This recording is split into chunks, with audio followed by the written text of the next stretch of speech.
বিসমিল্লাহির রহমানির রহিম।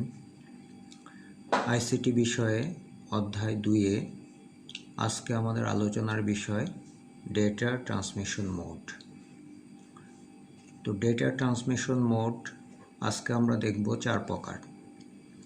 4 প্রকার হবে তখন যখন উদ্দীপকে বলা থাকবে অথবা কোনো ইঙ্গিত থাকবে যে প্রাপকের সংখ্যা ও ডেটা গ্রহণের অধিকারের ভিত্তিতে, মানে ডেটার যে প্রবাহ হবে এই প্রবাহটা প্রাপকের সংখ্যা এবং ডেটা কারা গ্রহণ করতে পারবে এই জাতীয় যদি ইঙ্গিত থাকে তাহলে 4 প্রকার।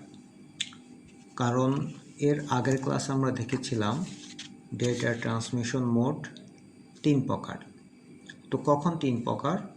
যখন উদ্দীপকে ইঙ্গিত থাকবে যে ডেটা প্রবাহের দিক, যে ডেটা কোন দিকে যাচ্ছে, তখন হবে 3 প্রকার।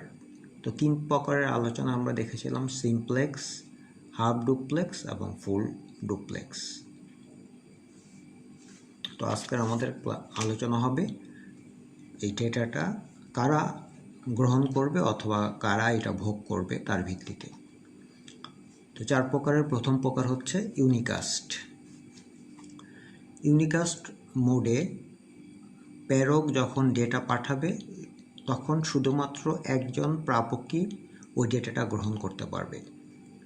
এই যে চিত্রে দেখা যাচ্ছে যে এ হচ্ছে প্রেরক এবং তারা এই 4টি কম্পিউটার একটি নেটওয়ার্কে যুক্ত। তো এ যদি যখন পাঠাবে, শুধু যদি সি এর কাছে ডেটা পাঠায় এবং সি ডেটাটা গ্রহণ করে, তখন এই মোডকে বলবো ইউনিকাস্ট মোড। এর অপর নাম 1-to-1 মোড। আমরা যখন নির্দিষ্ট কারোর সাথে কথা বলি মোবাইল ফোনে, তখন এই ডেটা আদান প্রদানটা হচ্ছে ইউনিকাস্ট। অথবা আমরা যদি কোনো সার্ভার থেকে কোনো ডেটা শুধু নিজের কম্পিউটারে নিয়ে আসি, তখনও এই ডেটা ট্রান্সমিশন মোডটা হচ্ছে ইউনিকাস্ট। অনেকটা ব্রাউজিংয়ের সময় একটা নির্দিষ্ট সার্ভার থেকে যখন আমি একটা নির্দিষ্ট স্পেসিফিক কোনো কিছু ডাউনলোড করি। দ্বিতীয় প্রকার হচ্ছে অ্যানিকাস্ট মোড। এখানে আমাদের টেকনিকটা হচ্ছে প্রেরক যখন ডেটা পাঠাবে তখন সম্ভাব্য প্রাপকদের মধ্যে যে সবচেয়ে তার কাছে থাকবে বা নিকটবর্তী যে নোডটা বা যে কম্পিউটার বা ডিভাইসটা, শুধু সেই ওই ডেটাটা গ্রহণ করতে পারবে।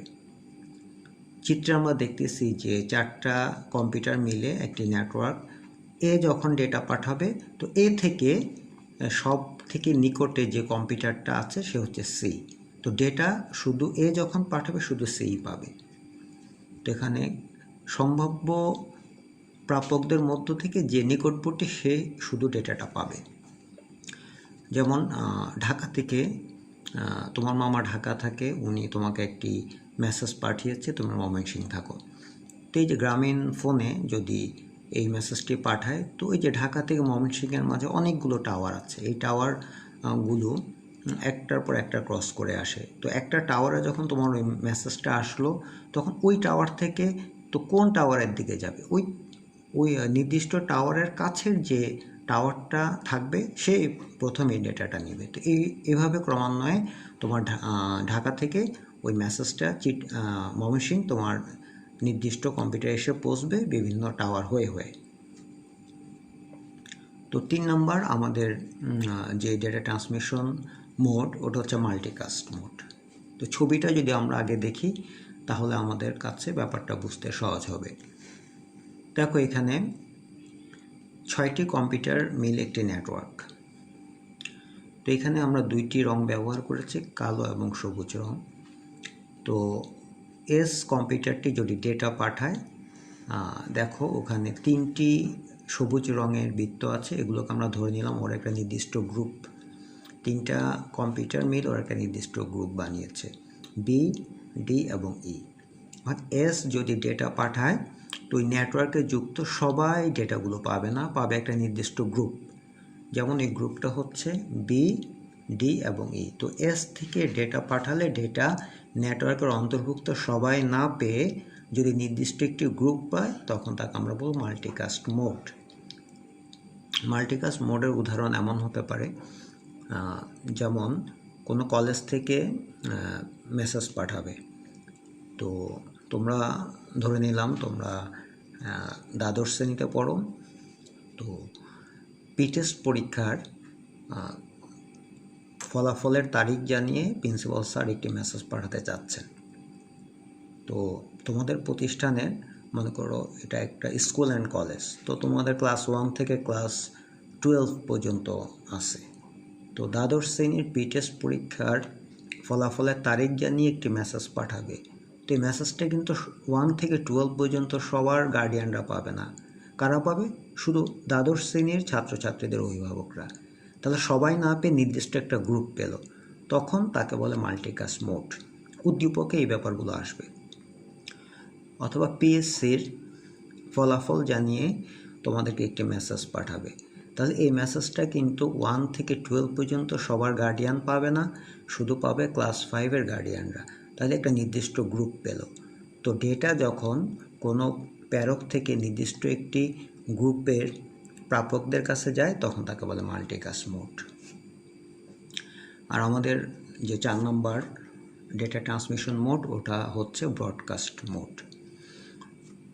চিত্রতে দেখো যে 4টে কম্পিউটার মিলে একটা নেটওয়ার্ক। তো এখানে এ যদি ডেটা পাঠায় তখন এ সবাই পেয়ে যাচ্ছে। তাহলে কোনো একটি নেটওয়ার্কে কোনো কম্পিউটার যদি কোনো ডেটা পাঠায়, তাহলে ওই নেটওয়ার্কের অধীন সবাই যখন এই ডেটাটা পেয়ে যাবে, তখন তাকে বলে ব্রডকাস্ট মোড। যেমন 16ই ডিসেম্বর বিজয় দিবসে একটি অনুষ্ঠানের কোনো একটি কলেজের প্রিন্সিপাল তার সব অভিভাবকদেরকে দাওয়াত দিবেন। তো এটা ওই প্রতিষ্ঠানটি যদি স্কুল অ্যান্ড কলেজ হয়, ক্লাস 1 থেকে 12 পর্যন্ত ওখানে ছাত্রছাত্রীরা অধ্যয়ন করে, তাহলে এই মেসেজটা কিন্তু 16ই ডিসেম্বর একটি অনুষ্ঠানে সবাই আসবে। এই মেসেজটা দেখো ক্লাস 1 থেকে 12 সবাই 12 শ্রেণীর সকল অভিভাবক পেয়ে যাবে। তো এই ক্ষেত্রে একটা মেসেজ যখন পাঠায়, যদি ওই নেটওয়ার্কের অধীন সবাই ওই মেসেজটা পায়, তখন তাকে বলে ব্রডকাস্ট মোড। তাহলে এই আজকের আমাদের যে আলোচনার বিষয় ছিল ডেটা ট্রান্সমিশন মোড। এখানে লক্ষণীয় বিষয় হচ্ছে কখন 3 প্রকার হবে আর কখন 4 প্রকার। যখন ডেটা প্রবাহের দিকের ইঙ্গিত থাকবে তখন হবে 3 প্রকার, আর যখন ডেটাটা কারা গ্রহণ করতে পারবে প্রাপকের সংখ্যার ভিত্তিতে তখন হবে 4 প্রকার।